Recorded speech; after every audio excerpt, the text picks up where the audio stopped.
دیکھیے ہمارے جو اسلاف ہیں، صحابہ کرام کے بعد ائمہ، یہ ہمارے اسلاف میں چوٹی میں ہیں۔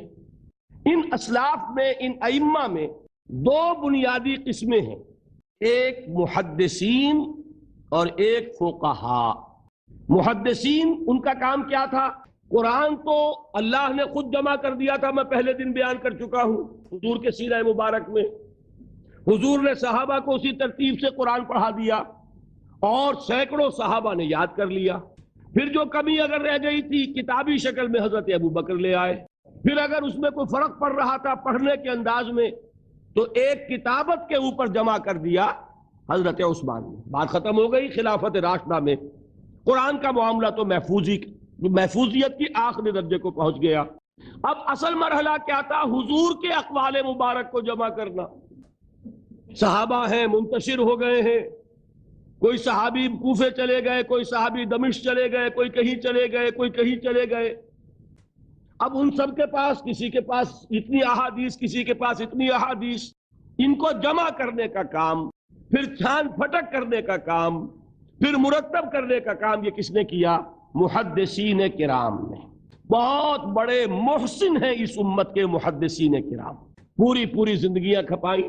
ایسا بھی ہوا ہے ایک محدث مدینے سے چلتے ہیں، انہیں معلوم ہوتا ہے کہ ایک صحابی دمشق میں ہے، ایک حدیث وہ بیان کرتے ہیں، ذرا باریک بات ہے سمجھ لیجئے گا۔ ان کو وہ حدیث معلوم تھی، لیکن وہ حدیث 3 راویوں کے راستے سے آ رہی تھی۔ ان کے پاس جو حدیث تھی وہ 2 راویوں کے حوالے سے تھی۔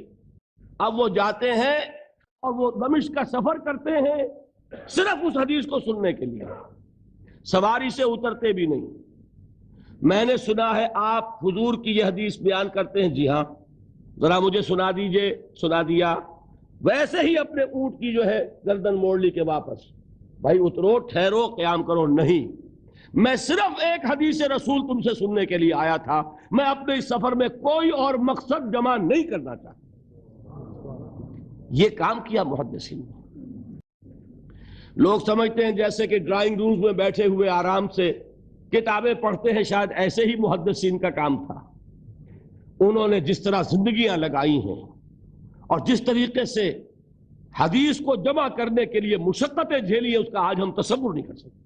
اچھا، وہ تو محدثین کرام ہیں، ان میں بھی اب ایک کا نام نوٹ کر لیجئے، چوٹی پہ کون ہے؟ امام بخاری، امام مسلم، امام ترمذی، امام احمد ابن حنبل، امام ابن ماجہ، امام ابو داؤد، سب ہیں، لیکن چوٹی پر رئیس المحدثین کون ہے؟ امام بخاری۔ اچھا، اب تیسرا طبقہ ہے ہمارے ہاں، دوسرا، وہ ہے فقہا۔ قرآن بھی جمع ہو گیا، حدیث بھی آ گئی، اب اس سے احکام نکالنے بھی تو ہے نا، استدلال کرنا ہے، حدیثوں کو جوڑنا ہے، قرآن کے ساتھ ان کا ربط تلاش کرنا ہے، اور پھر کوئی حکم تلاش کرنا ہے، اجتہاد کرنا ہے۔ یہ کام جنہوں نے کیا انہیں ہم کیا کہتے ہیں؟ فقہائے کرام۔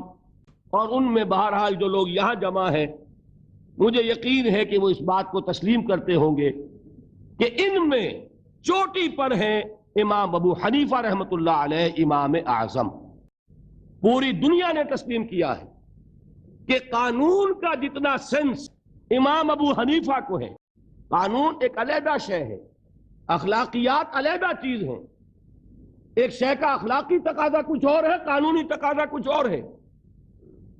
آپ کو کسی نے تھپڑ مارا، اخلاقی تقاضا کیا ہے؟ معاف کر دو بھائی، اور قانونی تقاضا کیا ہے؟ جوابی تھپڑ رسید کرو، اس لیے کہ اگر یہ نہیں کرو گے تو اس کی ہمت افزائی ہوگی، یہ کسی اور کو بھی تھپڑ مارے گا۔ میں اپنا احساس عرض کر رہا ہوں، اور دنیا میں جو بات مانی گئی ہے کہ جس کا نام لیگل سینس ہے، قانون کا ایک فہم، اس میں دنیا کا کوئی شخص مقابلہ نہیں کر سکتا امام ابو حنیفہ کا۔ آپ صحابہ کو ان سے مستثنیٰ کر دیجئے، ظاہر بات ہے انبیاء اور رسولوں کا معاملہ نہیں ہے، تو باقی انسانی نوع انسانی کے اندر امام ابو حنیفہ کا پلے کا کوئی شخص، ان کے برابر کا کوئی شخص قانون کا فہم رکھنے والا آج تک پیدا نہیں ہوا۔ تو سید الفقہاء کون ہوئے؟ امام ابو حنیفہ۔ اور رئیس المحدثین کون ہے؟ امام بخاری۔ یہ ساری جو میں نے اس وقت آپ کو تمہید بیان کی، وہ اس مسئلے کے لیے پریشان کن مسئلہ یہ ہے کہ امام ابو حنیفہ کی طرف یہ بات منسوب ہے کہ وہ یہ فرماتے ہیں الایمان قول، ایمان نام ہے صرف قول کا، عمل اس میں زیر بحث نہیں آتا، ولا یزید ولا ینقص، وہ ایمان نہ گھٹتا ہے نہ بڑھتا ہے۔ اب دوسرا سٹیٹمنٹ سنیے، وہ ہے امام بخاری کا، رئیس المحدثین کا، الایمان قول وعمل، ایمان نام ہے قول اور عمل کے مجموعے کا، قول اور عمل دونوں چیزیں ایمان میں شامل، وَيَزِيدُ وَيَنْقُصُ، وہ گھٹتا بھی ہے بڑھتا بھی ہے۔ ایک مسلمان کو پریشان ہو جانا چاہیے کہ نہیں؟ ایمان جیسی بنیادی بات، سارا قصر تو یہیں سے تعمیر ہونا ہے، جڑ بنیاد ایمان ہے۔ ایمان کے بارے میں کوئی 14ویں صدی کے 15ویں صدی ہجری کے کوئی علماء ہو، بڑے سے بڑے ہوں، ان کا اختلاف ہو جائے تو تشویش نہیں ہوگی۔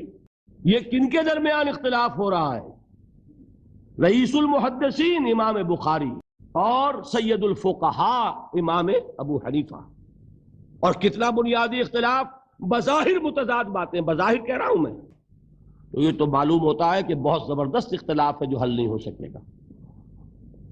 اللہ تعالیٰ کا شکر ادا کرتا ہوں، اس نے اس کا حل سمجھایا، اور کیسا سمجھایا؟ میں پورے انشراح صدر کے ساتھ کہہ رہا ہوں، اس میں کوئی تصنع نہیں، کوئی تکلف نہیں۔ میرے نزدیک دونوں باتیں 100% درست ہیں، یہ نہیں کہ 50% یہ درست 50% وہ درست، نہیں، یہ بھی 100% درست، یہ بھی 100% درست۔ فرق کیا ہے؟ محل مختلف ہے۔ امام ابو حنیفہ قانونی ایمان کی بات کر رہے ہیں، اور امام بخاری حقیقی ایمان کی بات کر رہے ہیں۔ قانونی ایمان کے اعتبار سے 100% درست ہے یہ بات کہ وہ صرف قول ہے، عمل نہیں زیر بحث آئے گا۔ ایک شخص نماز نہیں پڑھتا کافر نہیں ہے، نماز کا منکر ہو جائے کافر، زکوٰۃ نہیں دیتا فاسق ہے فاجر ہے، کافر نہیں ہے، زکوٰۃ کہہ دے کہ ہے ہی نہیں دین میں، کافر۔ تو معلوم ہوا کہ قانونی ایمان جس پر دار و مدار ہے کفر اور اسلام کا، اس کا کل دار و مدار صرف قول پر ہے، اقرار باللسان پر ہے۔ یہ بات آپ نے سنی ہوگی، امام ابو حنیفہ کا قول ہے 100% درست کہ گناہ کبیرہ سے بھی انسان کافر نہیں ہوتا۔ کبیرہ گناہ ہے، شراب پی ہے، کافر نہیں ہے، حد لگا دو۔ حضرت عمر نے اپنے بیٹے پر حد جاری کی، ایک مرتبہ مصر میں حد جاری ہو چکی تھی، لیکن حضرت عمر کو احساس ہوا کہ وہاں شاید رعایت کی گئی ہوگی خلیفہ کے بیٹے پر حد جاری کرنے میں، لہذا پھر بلایا اپنے پاس اور دوبارہ حد جاری۔ اگر کسی سے زنا ہو گیا ہے، میں آپ کو واقعہ سنا چکا، غامدی خاتون کہ ذرا کسی نے کہہ دیا بے حیا عورت تھی، تو حضور نے کیسی ڈانٹ پلائی ہے، کتنا اس کا رتبہ بیان کیا ہے۔ اس نے تو وہ توبہ کی ہے کہ مگر مدینے کی پوری آبادی پر اس کو تقسیم کر دیا جائے تو سب کی نجات کے لیے کافی ہو جائے۔ البتہ حقیقی ایمان، اب یہاں زمین و آسمان کا فرق آ جائے گا۔ ایمان دل میں اتر جائے تو کون نہیں جانتا کہ دل میں جو بات اتر جائے وہ عمل پر ضرور اثر انداز ہوتی ہے۔ یہ بات سیدھی سی ہے، دل میں یقین ہو عمل اس کے مطابق ہوگا۔ 2 اور 2 4 کی طرح مثالیں دے دوں آپ کو۔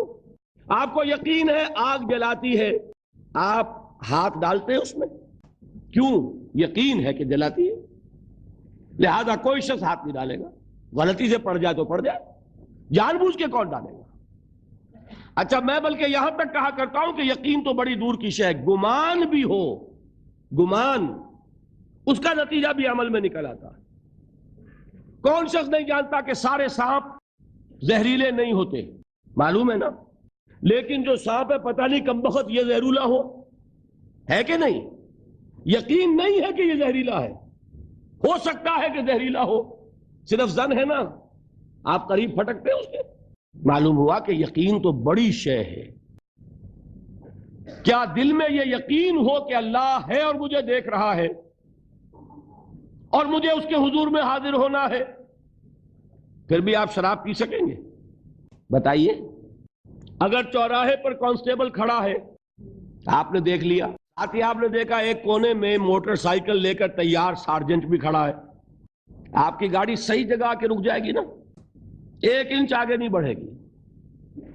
اور اگر آپ نے دیکھا کہ چوراہا خالی ہے, کوئی دیکھنے والا ہے نہیں, تو اچھے بھی دائیں بائیں دیکھ کے نکل جاتے ہیں کہ نہیں؟ آدمی اپنے آپ کو دھوکہ دیتا ہے, بھئی یہ سارے ٹریفک رولز بچاؤ کے لیے ہے نا, تو دور دور تک کوئی ٹریفک نہیں ہے, خامخواہ کھڑا رہوں میں یہاں کائے کے لیے. لیکن دور دور تک کوئی ٹریفک نہ ہو لیکن سارجنٹ کھڑا ہو, پھر آپ پابندی کریں گے کہ نہیں؟ اگر یہ یقین ہو کہ اللہ ہے اور مجھے دیکھ رہا ہے, تو کیا اس کا قانون توڑیں گے آپ؟ یقین والے ایمان کے ساتھ معصیت جمع نہیں ہو سکتی. قانونی ایمان کے ساتھ معصیت کے ڈھیر لگ سکتے ہیں, جیسے کہ ہمارے ہاں ہے لما تقولون ما لا تفعلون کبر مقتا عند اللہ ان تقولوا ما لا تفعلون. اے ایمان کے دعوے دارو, کیوں کہتے ہو جو کرتے نہیں ہو؟ اللہ کے غضب کو بھڑکانے والی ہے یہ بات کہ تم کہو جو کہ کرتے نہیں. ہماری امت کی اکثریت کا حال یہی ہے کہ نہیں؟ یہ کیا بات ہے کہ قانونی ایمان ہے, اس کے ساتھ معصیت کے انبار ہیں. حقیقی ایمان ہو تو معصیت کا وجود ہو نہیں سکتا. اب بتائیے ایمان اور عمل علیحدہ ہو جائیں گے کیا؟ یہ ہے مسئلہ جو امام بخاری کے سر پہ ہے.